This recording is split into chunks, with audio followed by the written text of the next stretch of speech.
Hello friends, તો આજે હું આવી છું ધોળાવીરા. ધોળાવીરા છે એ 5000 વર્ષ જૂનું શહેર મનાય છે, જે આર્કિયોલોજી ડિપાર્ટમેન્ટ દ્વારા ખોદકામ કરી અને એને બહાર કાઢવામાં આવ્યું છે. તો આપણે એની મુલાકાત લઈએ. શુક્રવારે ધોળાવીરા જે મ્યુઝિયમ છે તે બંધ હોય છે અને સવારે તેનો ટાઈમ 10 વાગ્યાથી 5 વાગ્યા સુધીનો હોય છે, જ્યાં તમે સાઇટ ઉપર જઈ શકો છો. અને હું તમને આખી સાઇટ્સ બતાડીશ અને તમે આખા વિડીયોમાં બન્યા રહેજો. અમે અહીંયા કને એક રિસોર્ટ છે, રન રિસોર્ટ ધોળાવીરા, એમાં અમે રોકાણા હતા. અને ચાલો હવે આપણે જઈએ. આ જે રોડ તમે જોઈ રહ્યા છો એ રણ તરફથી ધોળાવીરા જવાનો છે, જે અત્યારે ચાલુ કામગીરીમાં છે. આ રોડને એવું કહેવાય છે કે રોડ ઓફ હેવન, એટલે કે સ્વર્ગ તરફ લઈ જતો રોડ માનવામાં આવે છે. જે ખૂબ જ ડ્રોનથી એના ખૂબ જ સુંદર દ્રશ્યો તમે જોઈ શકશો. અને જુઓ, આજુબાજુની અંદર પાણી અને વચ્ચે અહીંયા કને તમે મીઠું જોઈ શકશો. અને હવે જે પાણી છે એના ઉપર જ તે એક રોડ બનાવવામાં આવી રહ્યો છે, જે રણથી તમને ધોળાવીરા લઈ જશે. માત્ર તમે કલાકની અંદર જ પહોંચી જશો. પહેલાં ભચાઉ બાજુથી અવાતું હતું, હવે સીધું રણથી તમે ધોળાવીરાની વિઝિટ કરી શકો છો. તો મારી સાથે વિડીયોમાં બન્યા રહેજો. જો તમે મારો વિડીયો પહેલી વખત જોતા હોય તો પ્લીઝ મારા વિડીયોને સબસ્ક્રાઈબ કરી લેજો. ઓલ વિડીયો સબસ્ક્રાઈબ કરશો તો તમને મારા બધા જ વિડીયો મળતા રહેશે. અને જો મારો આ વિડીયો તમને સારો લાગે તો તમે પ્લીઝ લાઈક કરજો, શેર કરજો અને સબસ્ક્રાઈબ કરવાનું તો ભૂલતા જ નહીં. ચાલો હવે આપણે આગળ વધીએ અને આ સુંદર કુદરતી દ્રશ્યો, મનમોહક, જે તમારી આંખોને ગમે અને તમને ગમે એ જોતા જાજો. હું તો આ દ્રશ્યો જોવામાં એટલી તલ્લીન હતી કે ત્યારે અમે સાઇટ ઉપર પહોંચી ગયા એનો મને ખ્યાલ જ ન રહ્યો. તો આ રોડ તમે જોઈ શકો છો, જે હવે ફૂલ પાર્ટ પર બનવા જઈ રહ્યો છે અને ફાસ્ટ બનાવી રહી છે સરકાર, કારણ કે ધોળાવીરાને એક વર્લ્ડ હેરિટેજ સાઇટ તરીકે માન્યતા મળી ચૂકી છે. એટલે ફટાકથી આ રોડ બની રહ્યો છે. તમે જ્યારે આવશો ત્યારે કદાચ આ બની ગયું હશે અને તમે સારા રોડની અંદર ટ્રાવેલ કરી શકશો. તો જુઓ, અહીંયા કને મેં પહેલાં પહોંચી અને જેટલા 12 લેખો હતા એ બધા લેખોના ફોટા પાડેલા છે. જો તમે સ્ટુડન્ટ હોય અને તમારે આના વિશે પ્રોજેક્ટ કે એવું કંઈ બનાવવાનું હોય તો તમે આનામાંથી સ્ટોપ કરીને બધી માહિતી લઈ શકો છો. લગભગ જેટલા બને એટલા બધા જ મેં ફોટો પાડી લીધા છે અને બધા જ ફોટો મેં આમાં મૂક્યા છે. એટલે તમારે જેની પણ જરૂર હોય એને સ્ટોપ કરી અને તમે તમારા પ્રોજેક્ટમાં અથવા અસાઇનમેન્ટની અંદર રાખી શકો છો. અને આ એવું કહેવાય છે કે એક જમાનામાં એ સમુદ્રની કહેવાય ને કે સમુદ્રનો એક ભાગ હતો. 20,000 સ્ક્વેર કિલોમીટરની અંદર આ રણ છે એ ફેલાયેલું છે અને એનાથી આગળ જતાં તમને ધોળાવીરા મળે છે. હડપ્પાનું એમ કહેવાય છે કે હડપ્પાનું ધોળાવીરા 1990માં એની ખોદકામ ચાલુ કર્યું હતું અને ખોદકામ દરમિયાન ઘણી જ કિંમતી વસ્તુઓ મળી હતી. એમાં છે મણકા છે, બંગડીઓ છે, બાળકોને રમવાની ગાડી છે અને ખૂબ જ ઘણી બધી વસ્તુઓ મળી આવી છે. અને આ બે નદીના કિનારે અને નદીઓમાં ઉત્તરમાં માનસર નદી અને દક્ષિણમાં મનહર નદી, આ બંને નદી અને બાજુમાંથી જોડેલું એવી રીતના હતું કે એનું પાણી ટાંકાની અંદર જાય. એટલે એ લોકો બિલકુલ પાણીનું વેસ્ટેજ નહોતા કરતા અને 12 મહિના સુધી લોકોને ત્યાં કને પાણીની અથવા જે બધા ધાન હોય એની કોઈ ખોટ ન થાય એના માટે એ લોકોએ મોટા સ્ટોરેજ બનાવેલા હતા. અને ગટર વ્યવસ્થા પણ અતિ આધુનિક, અત્યારે જેવી ગટર વ્યવસ્થા છે એવી આજથી 5000 વર્ષ પહેલાં પણ એ લોકોએ એવી બધી વ્યવસ્થા કરી હતી. અને એ જે વસ્તુઓ એ લોકો વાપરતા હતા એ બધી વસ્તુઓ અહીંયા કને મ્યુઝિયમની અંદર સાચવેલી છે. તો અહીંયા કને તમે વાંચતા જાજો અને જોતા જાજો. વજનિયા છે, મણકા છે, માળા છે, બંગડીના ટુકડા છે, ગાડી છે, માટલા છે, એ બધું તમે અહીંયા જોઈ શકશો.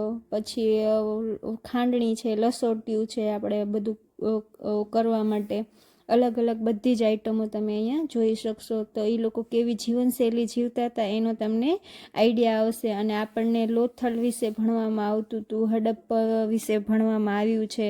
એટલે જો તમે આ વિડીયો જોશો તો તમને વધુ આઈડિયા આવશે. મારી સાથે તમે બધું એક્સપ્લોર કરતા જાઓ, જોતા જાઓ. જુઓ, અહીંયા કને વસ્તુઓ શંખ છે, પછી તાંબા છે, તાંબાના કટકા પણ મળી આવ્યા છે.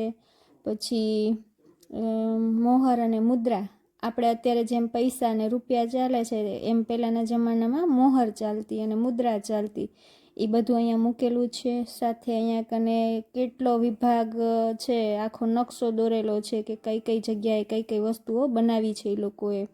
અને આખું મ્યુઝિયમ છે એ આ જ બધી વસ્તુઓથી ભરેલું છે. તો મ્યુઝિયમની મુલાકાત જો તમે અહીંયા કને આવો તો લેવાનું ચૂકશો નહીં.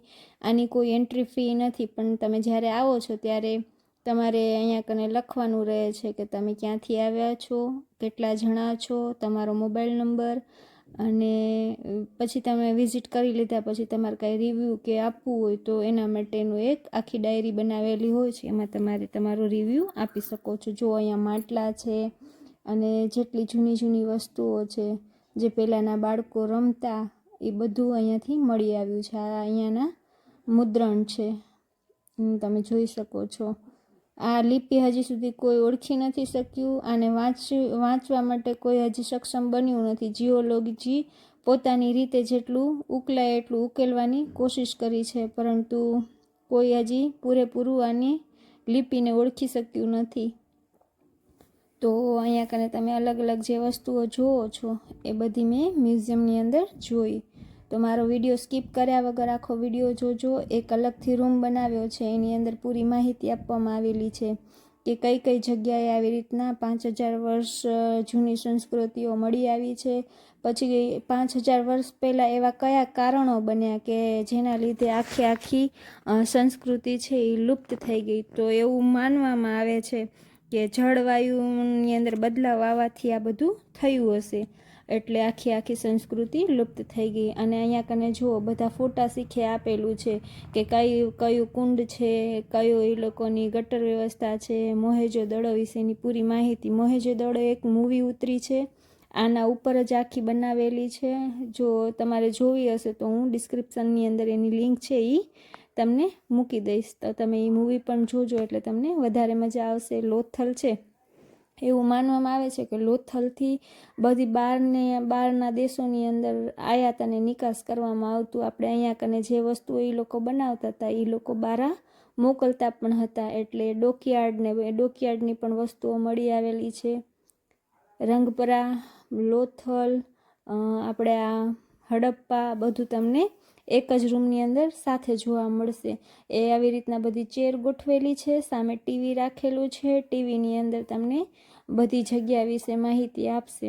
તો આ રૂમની મુલાકાત પણ જો તમે આવો તો ચોક્કસથી લેજો. હું તો ગઈ હતી અને મેં જોયું, અને એની અંદર નકશાઓ આપેલા છે અને કેવા પથ્થરોનો ઉપયોગ કરેલો છે અને કઈ રીતના એ લોકોએ બધું બનાવ્યું છે એની સંપૂર્ણ માહિતી.